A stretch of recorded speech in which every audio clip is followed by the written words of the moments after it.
السلام علیکم ورحمۃ اللہ وبرکاتہ۔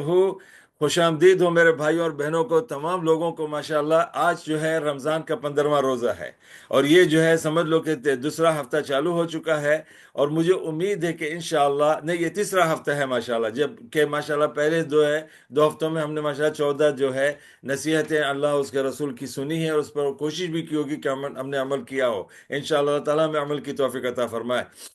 آج کا جو ہے بیان ہمارا یہ ہے کہ ہم جو ہے زبان کا بھی روزہ رکھیں، اور ہاتھوں کا بھی روزہ رکھیں، اور ہمارے برتاؤ کا بھی روزہ رکھیں، کیونکہ نبی صلی اللہ علیہ وسلم کی تعلیمات میں اور ہمارے کلمے کا مقصد بھی یہی ہے۔ لا الہ الا اللہ محمد رسول اللہ کا مطلب بھی یہی ہوتا ہے کہ ہم اللہ کی عبادت کرتے ہیں ایسے جیسے کہ نبی پاک صلی اللہ علیہ وسلم جو پیغمبر ہیں ان کے طریقے کے مطابق۔ تو آپ نے جو ہمیں یہ آج تعلیم بتائی ہے، اور امید ہے کہ انشاءاللہ آپ کے جو ہے روزے اللہ قبول کرے، آپ کی نمازیں اللہ قبول کرے، مزید توفیق دے، اور ماشاءاللہ باقی کے بھی جو ہے جو 15 دن ہو یا 14 دن ہو، اللہ تعالیٰ اس کو جو ہے مکمل کرنے کی توفیق عطا فرمائے۔ تو آج کا موضوع ہمارا یہ ہے کہ ہم اپنی زبان پر کیسے قابو کر سکیں، اور یہ ہے نبی پاک صلی اللہ علیہ وسلم کی ایک بہترین حدیث کی، جس میں آپ نے بیان فرمایا کہ المسلم من سلم المسلمون من لسانہ و یدہ۔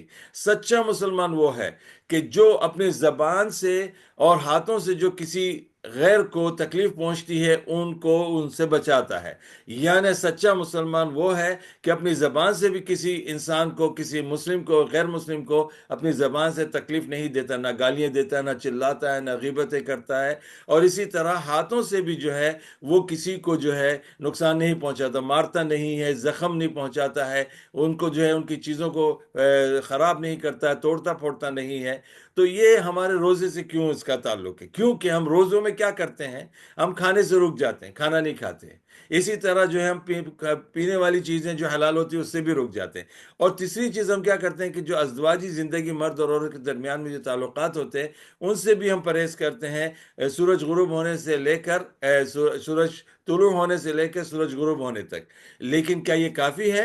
نہیں، یہ حدیث بتاتی کہ یہ کافی نہیں ہے، کیونکہ رسول اللہ صلی اللہ علیہ وسلم نے بیان فرمایا کہ زبان کا بھی روزہ ہے اور ہاتھ کا بھی روزہ ہے۔ یعنی اس کا مطلب ہے کہ ہم وہ زبان سے وہ کام نہ کریں کہ جس سے دوسرے انسانوں کو تکلیف پہنچے، نہ غیبت کریں، نہ جھوٹ بولیں، نہ چگلی کریں، نہ کسی کو جو ہے گالیاں دیں یا کسی کو جو ہے ڈانٹیں پھٹکاریں۔ اور اسی طرح زبان کا روزہ ساتھ ساتھ نبی صلی اللہ علیہ وسلم کا ہاتھوں کا بھی روزہ ہے، کیونکہ انسان ہاتھوں سے برائیاں کرتا ہے، ہاتھوں سے برے کام کرتا ہے، ہاتھوں سے لوگوں کو تکلیفیں دیتا ہے، تو ہاتھوں کا بھی روزہ ہے الحمدللہ۔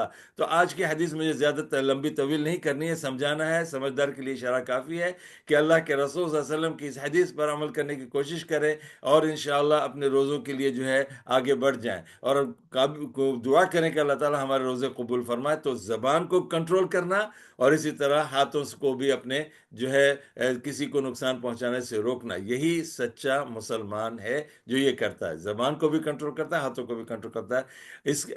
آئندہ حدیث آنے تک انشاءاللہ جزاکم اللہ خیرن۔ السلام علیکم ورحمۃ اللہ وبرکاتہ۔